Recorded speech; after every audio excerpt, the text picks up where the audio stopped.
Ready ka na? Anong gagawin natin? Video tayo, Ako syempre. na bibidyoan mo? Oo.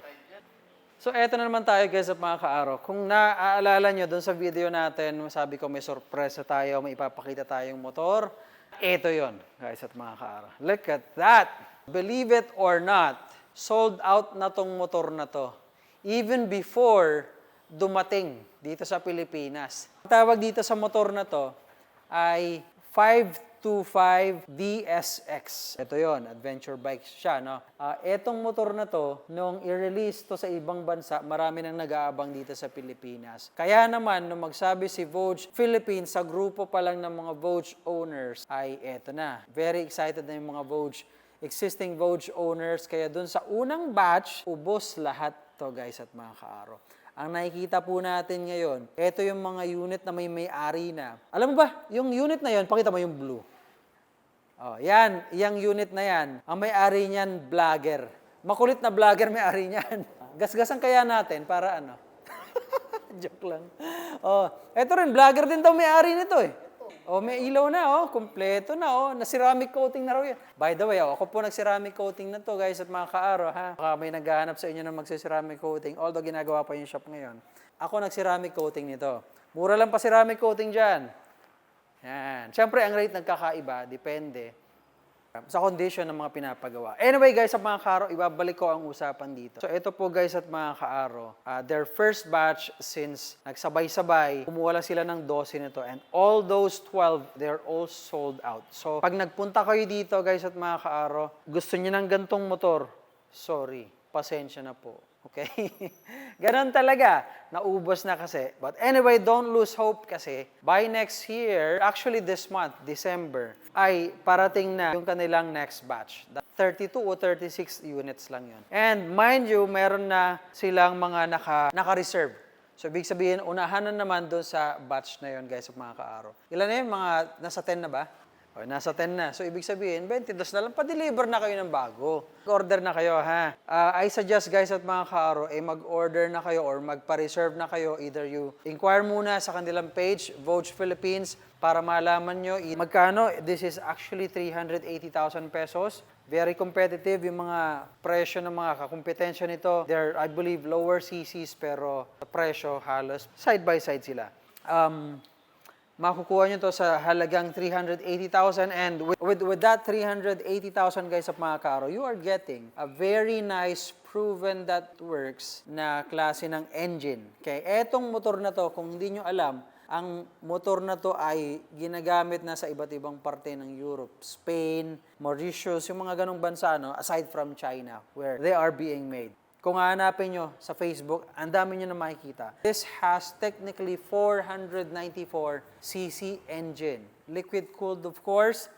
Meron siyang dalawang modes. It has normal, pero kung syempre mas gusto mo ng mabilis, it has sport mode, guys, at mga kaaro. Etong ilaw na nakikita nyo to, ayan, oh, kasama yan. Wait, activated na ba to? Ayan, oh.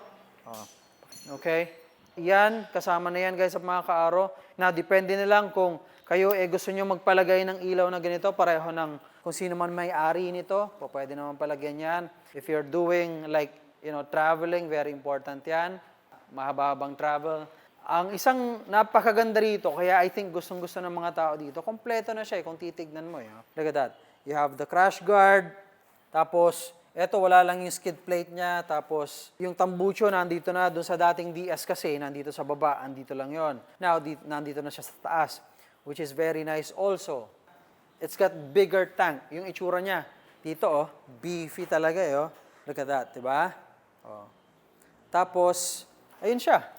By the way, doon sa mga magtatanong ulit, kumusta naman yan sa 5'4"? Again, I am 5'4".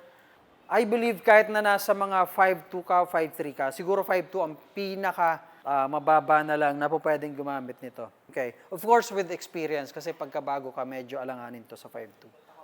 So, guys, at mga kaaro, 5'4", and look at that. Kita nyo, pati sapatos ko, ha, naka-Converse ako, kaya, syempre, yan, oh. Kahit EDSA, walang problema rito, guys, sa mga kaaro, magaan to.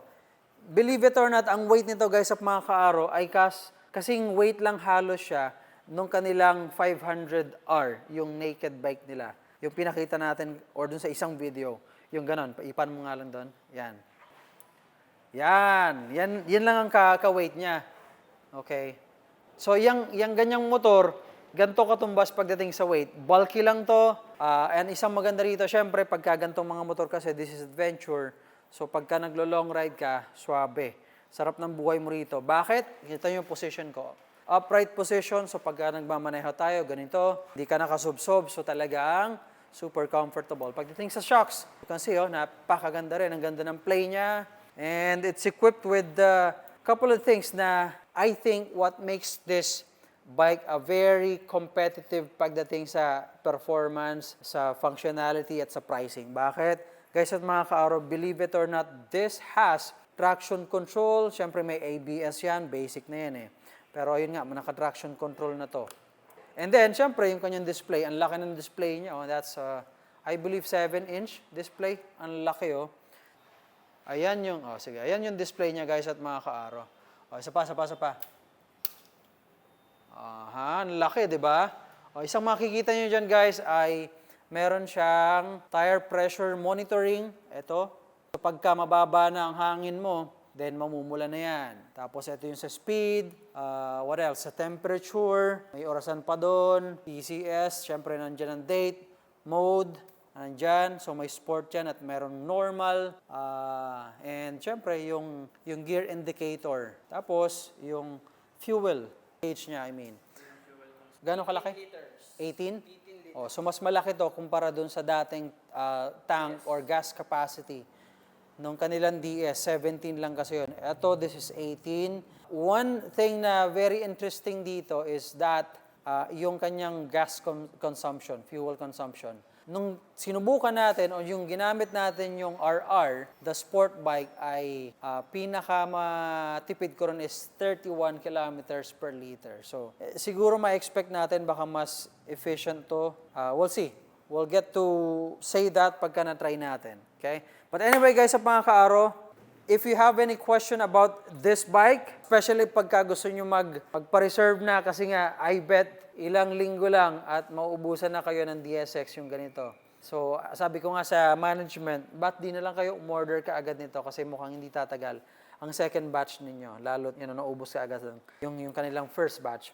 Anyway, if you have any question, feel free contact them via their Facebook page, Vogue Philippines. Well, thank you so much for watching, guys, mga ka-Aro. Thank you, Mark. Yan. And, well, till next time. Okay? Bye for now.